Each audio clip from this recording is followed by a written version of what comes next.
So thank you, Ambassador, for coming on my show. It's a great honor for me and for Achgut. I'd just like to start just by saying how we met, because I think it's really cool, and I think it shows a bit about your personality and how approachable you are, how nice you are. Now, I had my eye on... Don't tell people that. I know, we need this tough image, I know. Now, I had my eye on you already from the start, because when I saw your partner, Matt Lachey, holding the Bible, and Mike Pence swore you in as a gay couple, well, as a gay ambassador, I thought, wow, this one is one to watch. Someone who thinks out of the box, someone who's already sensed would have a major impact. I knew I wanted to interview you, and it was 4th of July, and I knew I had to get to this 4th of July party in Berlin. I knew I had to celebrate American liberty in Berlin in this way at Tempelhof. And I had no contact with the embassy before that. I didn't know how to reach the embassy, how I could get an invitation. And I was following you on Twitter, and then I retweeted something that you were mentioned in, and then you followed me. And I'm like, oh my gosh, that means I can direct message you. And then I direct messaged you, and I said, I'm a journalist, and I want to interview one day, but what I really want is to come to the party tonight. And I was kind of flabbergasted when you responded, and you said, yes, send me an email, I'll get you in, you know? And for me, that was just very telling and very interesting about an ambassador, that you're just very approachable and not pretentious, and that I could just interact with you on social media. And do you have these interactions with a lot of people? And how do you use social media to connect to people? Is that something that's kind of rare? Well, I think first of all, it's a great question, and I'm so honored to be here. Thank you for doing this. It's fun for me. I'm trying to be authentic, right? And I'm a complicated person. I'm not consistent in terms of what people think of who I am, and they want to put me in a box. I've never kind of been that person. I mean, anybody who's looked at my career, I've been very tough on the Republican Party on how they haven't accepted gays and lesbians, and they've used language that has not been good, and it has alienated them. I mean, I've been struggling in this field for a while, and I've been very vocal about critiquing my own party. And that has not always worked for me. I have a long list of being pushed out of campaigns or issues because of my ability to speak out. So all I'm trying to do is be what I would call a consistent conservative, and someone who is also authentic. And I think that's a long answer for your question of, I view Twitter and Instagram and Facebook and all social media. I would even put bloggers right into that category, because I used to write quite a bit before I became ambassador on a variety of issues, and I was trying to be authentic then. I think social media has outed reporters' political beliefs. They don't understand when they're posting comments on Facebook, for instance, that they're actually outing themselves as a conservative or an advocate or of some sort, for a party or a person. I think all of that has been good because it creates authenticity. And one thing that I've learned in campaigns and in diplomacy is that people really respond to authenticity. They want you to be real, and that means not robotic and not always saying the right thing and maybe making mistakes and admitting those mistakes. I call myself an imperfect follower of Christ. I'm a Christian. I love learning about greater discipline in the Christian faith, but I'm not always successful at it. And I think the more you can kind of admit that you're a human and that you have failures and that you're not always perfect, the more people can relate to you, because they look at politicians or diplomats who are stiff and perfect and issuing statements that are, perfectly critiqued by 12 people, and poll tested as inauthentic. And I do think that people respond to that, and I think you kind of responded to that. The picture you're talking about of being sworn in, like I got a lot of people who were saying, whoa, is that Bible big? I don't know if you remember, but my family Bible was like this big. And even Matt was like, I don't want to hold it, it's too big, it's too heavy.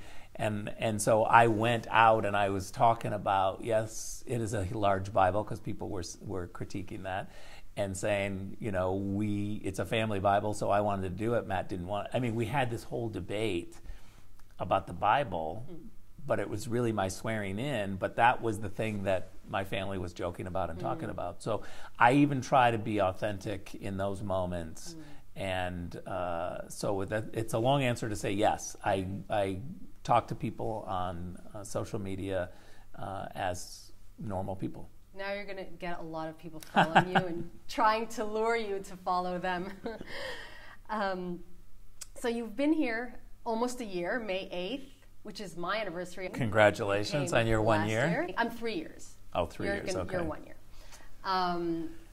It's also Victory in Europe Day, so a lot of symbolism to that day. And it really seems like you came here to work. This is also where I think you're different, because many ambassadors, they go to countries and they're more ceremonial ambassadors. They issue nice statements and they go to social events and parties and they speak at events. But it really seems like you came here to work. Would you say that that's true, that you came here to really push for American and humanist interests in Germany? I mean, yeah, of course. That's all I've ever done.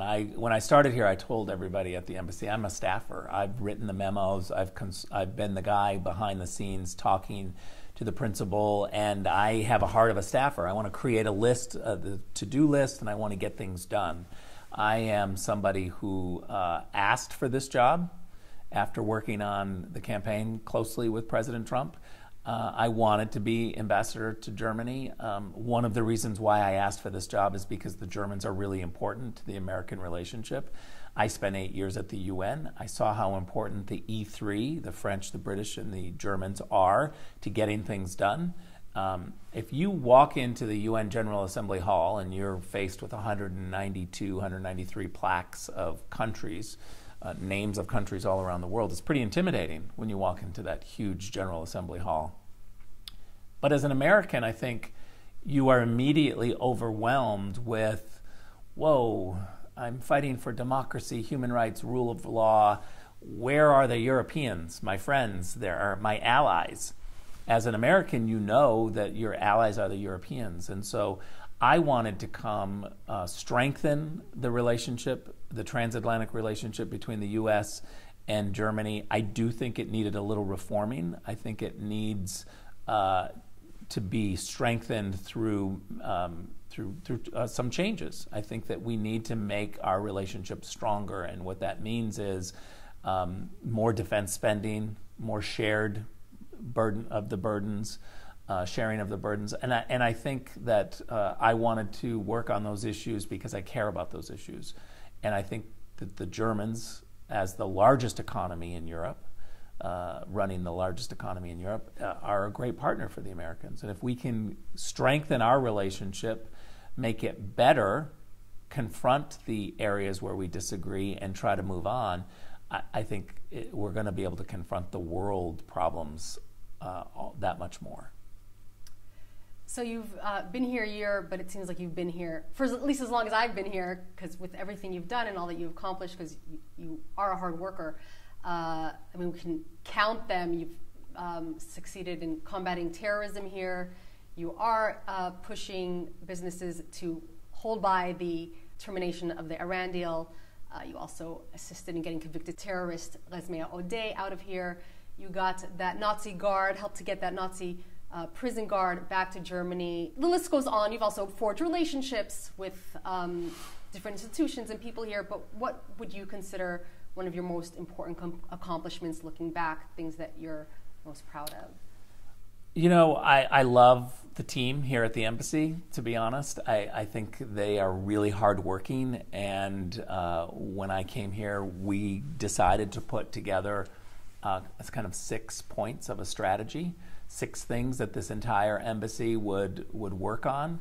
And I think I'm most proud that the team here really embraced those and got behind and got excited and decided to benchmark themselves on those 6 priorities, and we're working hard on those priorities. So I would say working with a team, setting goals that everyone is focused on, and there's a real energy here at the embassy.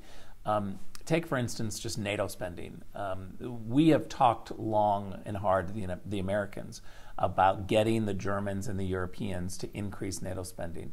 It's been a policy of the George W. Bush administration, of the Barack Obama administration. But a simple stat is that since 2016, Europeans have increased defense spending by $41 billion. That's $41 billion that we're not going to fight terrorism, to stand with the Western alliances in order to combat the bad guys. And so I think we're accomplishing, although the Germans haven't quite delivered on their 2% commitment to NATO yet, but I think that we are accomplishing things together where defense spending is increasing. That's just one of many issues that I think this embassy is really excited about and feels like we're making progress. So there are some still outstanding issues that are points of contention between the American and German government. So NATO is one, the Nord Stream gas pipeline with Russia is another, bringing Chinese technology here is another. How do you see these issues resolving or coming to some sort of agreement between the two governments? Well, I think it's really important for me as the American representative to articulate what the U.S. policy is to the government. So I try to do that and be very frank and open about this is U.S. policy, this is where we believe is the best route, and then listen to what the other side is. There's always give and take. I do have to say that I spend most of my time working on issues where we agree and really forging deeper relationships. I also spend a lot of time helping German companies that have problems in the U.S., whether it's through DOJ or some sort of issue with Treasury or the IRS. What I try to do is recognize that helping German companies that are doing business in the United States means more U.S. jobs. So I'm here trying to help expand those German companies that want to do business in the United States, because I think it benefits both of us, both countries. But more importantly, for me, it creates U.S. jobs, and that's my task. Another major issue, which I think is close to my heart because I'm Israeli American and I fear for the safety of Israelis and my loved ones there, Germany's holding on to the Iran deal very strongly. Do you see that also as something that could be overcome, that I hope that Germany can bend on and realize that doing business with a tyrannical regime that is anti-Semitic is not the way that Germany should be going? I've worked on the Iran issue for a very long time at the UN, and so I know that the Iranian regime cheats. I know that they're not honest. I know they're duplicitous. Even the Iran deal has created an Iranian regime that's more aggressive, that has been more aggressive in Europe. So I'm very clear-eyed that the JCPOA, the Iran deal, has not helped control Iran. You look at ballistic missiles technology, you look at all of the malign activity. The good news is that the Germans and the Europeans agree with that. Even when we pulled out of the JCPOA and we announced that we would implement U.S. sanctions, make no mistake, the Europeans were not happy that we were doing that, and they issued a press release. But if you go back to their statement, it was very encouraging, actually. I look at this issue very much with the glass half full, because in that statement where the Europeans said, we're so angry with the United States for getting out of the JCPOA, if you look down further in that statement, they say, make no mistake, we're clear-eyed on Iran's threats. We agree with the Americans that Iran is a threat. We agree that the ballistic missile technology is a problem. We agree that they fund terrorism. We disagree on the tactic to stop that. So the Europeans want to engage with the Iranians to try to get them to stop. We think we've tried to engage, it's gotten worse, and so we're trying to restrict the financing that goes to the regime. It's a difference of tactics, but the goal is exactly the same. So speaking of the Middle East, or going to that region, you are clearly a huge fan and supporter of Israel. You're going there next week. You're going on the March of the Living, which is a march through Auschwitz and then ending up in Jerusalem. And you spoke beautifully at a rally against UN anti-Semitism. So Israel and anti-Semitism are issues that are very close to your heart. Where does that come from? Why is Israel so important to you? And why is also fighting anti-Semitism so important to you? These days they're linked. A lot of people do not like to link Israel and anti-Semitism. Why is that issue so important to you? What do you plan to do to strengthen Israel's security and prosperity, as well as the safety of the Jewish people here and beyond? It's always so funny to get this question because I really wish that we had a second chair and my mom was here. Because talking to Let's bring her one day. I'd love to interview her. Talking to my mom, you would clearly get your answer as to how this happened. I grew up evangelical Christian, and my mother has a long history in her family of evangelical roots from the beginning of the Azusa Street ministry in Los Angeles, where evangelical churches started. And I have to tell you that growing up, there's never been a moment in my life where my mother doesn't talk about Israel. She doesn't pray for the peace of Israel. She doesn't always think about making sure that God blesses Israel. Growing up, I've told this story before, my mom had a plaque above the sink that said, "Pray for the peace of Israel." That is just what my mom does every day. My dad would too, but my dad passed away in 1999. So, but I was trained by both of my parents and my whole family to really think about how God has blessed Israel and that it's a biblical absolute for Christians. And so that's the way I was raised, and that's my worldview. I don't think we do enough to protect Israel. I just look at my own situation. Israel is the great democracy in the region.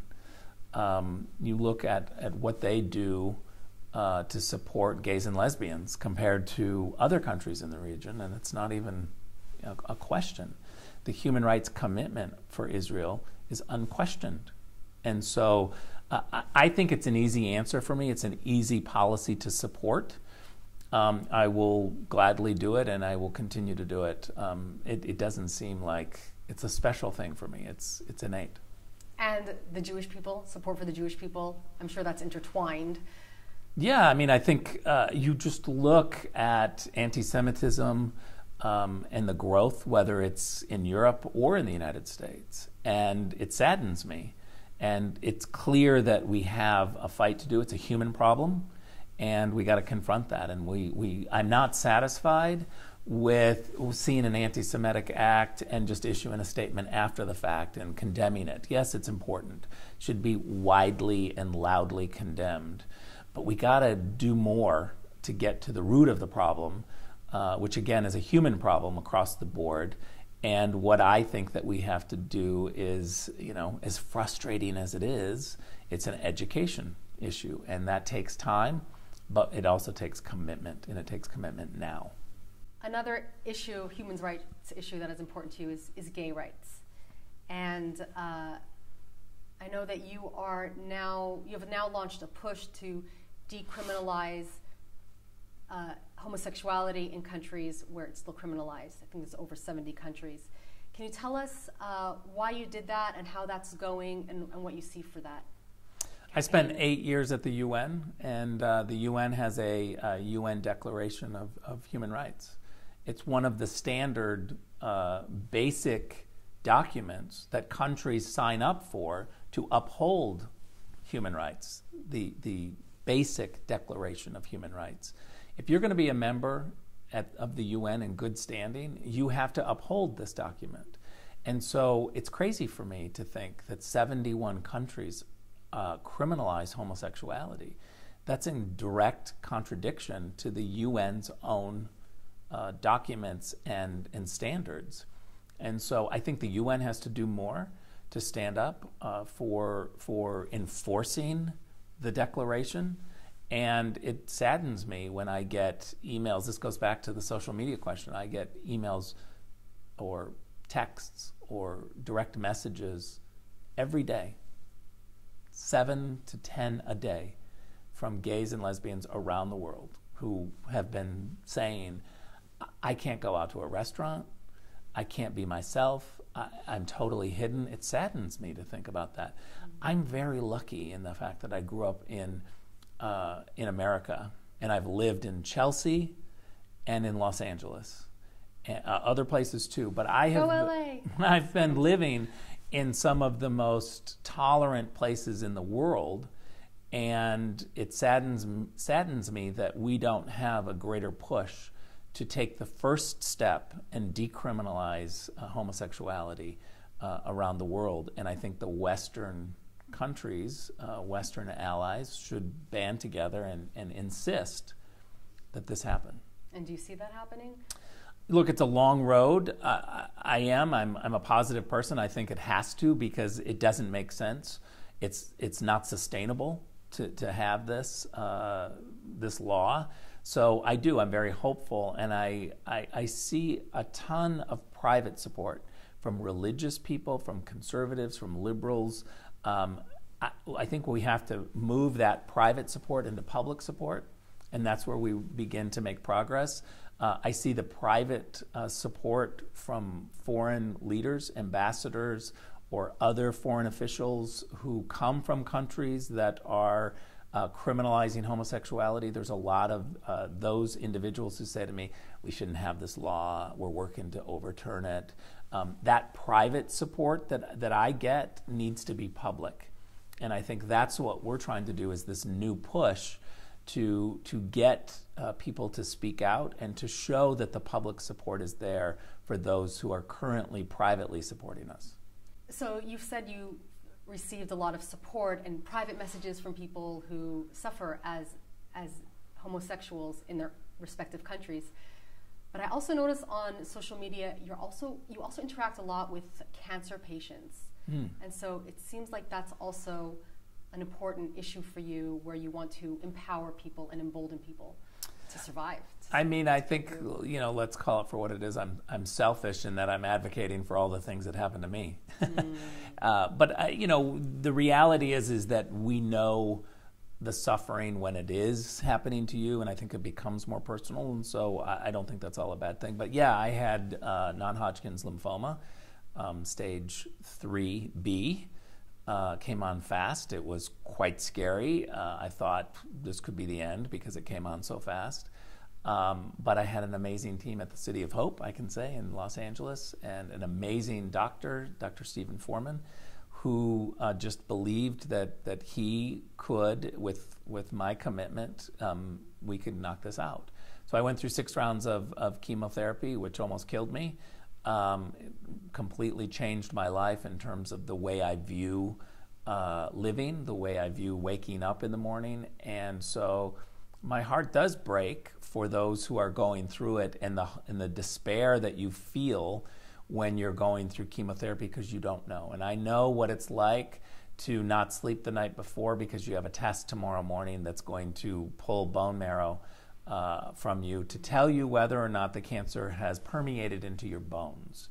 If you know anyone who's going through that test tomorrow morning or Tuesday or whatever, you don't sleep. That person doesn't sleep. And you're very nervous because that moment that the doctor comes in to tell you it's in your bones, there's no cure. There's no way to combat that, although I should say they're making progress, and some people would say it's not a total lost hope. But anyway, I feel for those people, and when I see them on Twitter or social media posting pictures of them completely bald and feeling empowered, through the situation, it inspires me. It gives me chills. It makes me think that's the human spirit, overcoming adversity, and I like that. My emotions rush to that and want to retweet it or talk about it or help that person by saying, you are a warrior, you are someone to be honored, you're a hero. And it happened to my niece, who really had a hard time shaving her head. Young woman, young mother, and she really had a hard time, but was able to shave her head and feel empowered when she did it, because she was overcoming the fear and taking hold of your life. I know that feeling. I woke up at 3 a.m.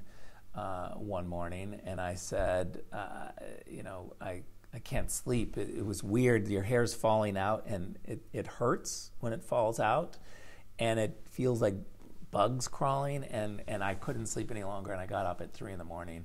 and I shaved my head.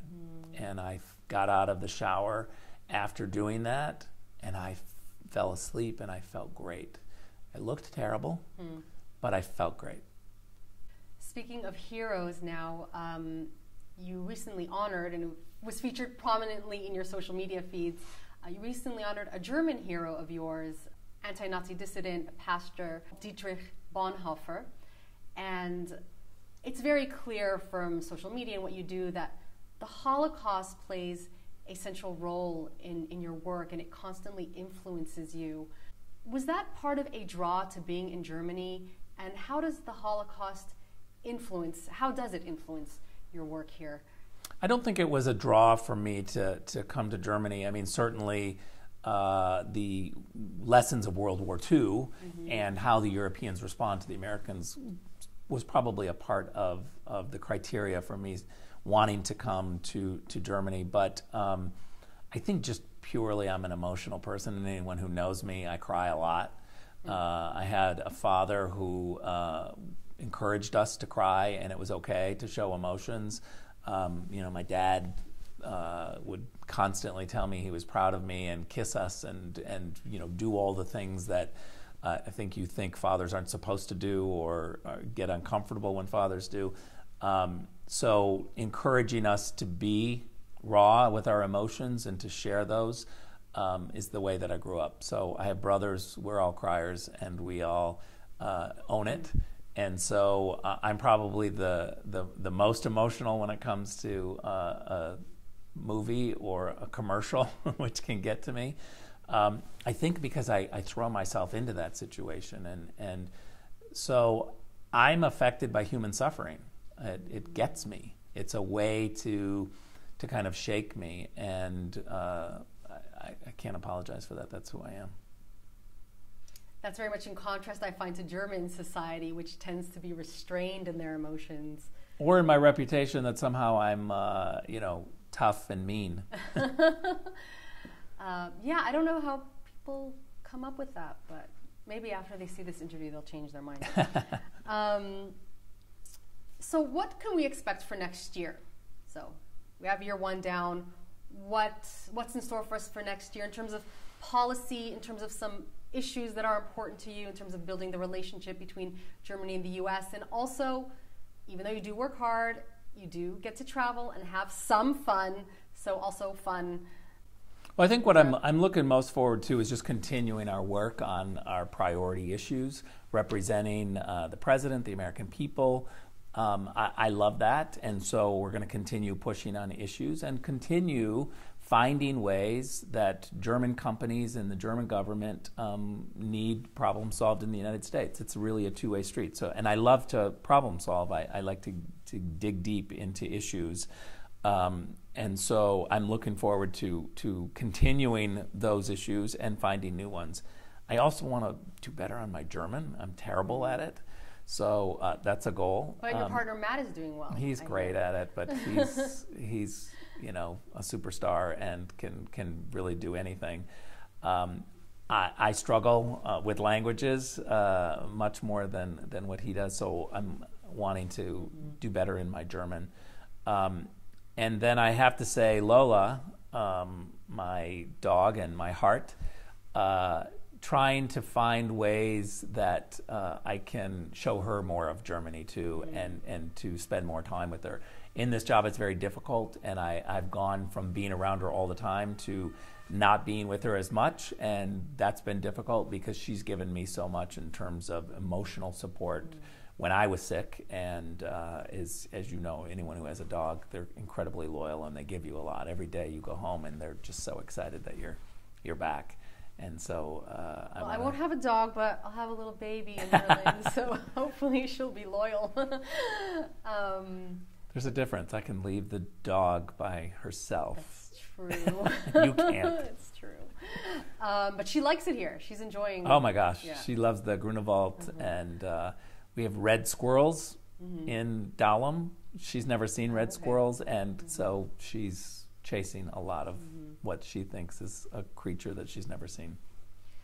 Now, I know that you say people think you're mean and tough, but you know, when I sit with you, it doesn't even like, and I've sat with you in the past, we've talked before, I'm just sitting next to someone I want to have a beer with when I'm not pregnant, of course, but I mean, you are arguably the most powerful diplomat in Europe.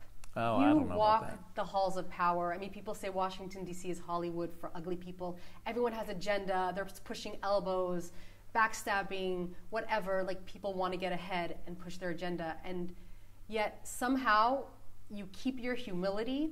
I know that you fly economy. I know we met in L.A. once, and you took an Uber to the Museum of Tolerance. I mean, what diplomat does that? So, with all the power that you have, which you don't seem to have when talking to you, how do you keep your sanity and humility and just realness, authenticity? I keep my friends that I've had for my whole life who call me Rick or Uncle Rick, or I think it's really important to stay connected to who you are. I don't think about it in terms of like that because maybe I see the challenges and I see the things that we have to do. I still think of myself as a staffer, and so I'm hungry to work hard and dig deep, and it was an adjustment for some people here, I think, because I like to be called Rick. Spelled R-I-C, by the way. Well, my real name is Richard, right. So sometimes it's just Richard. But for me, I think it's really important to stay in the moment of what you're responsible for. The Bible talks about to whom much is given, much is required. And I feel that pressure of, whether it's a phone call from President Trump to say, I need you to do this or that, or instructions from Washington. There's a lot to do. And so I'm wrapped up in the to-do list, and therefore you don't think about, your accomplishments or what, people say. You just really concentrate on what you have to do, and there's a lot to do. Thank you. Thank you so much. Pleasure.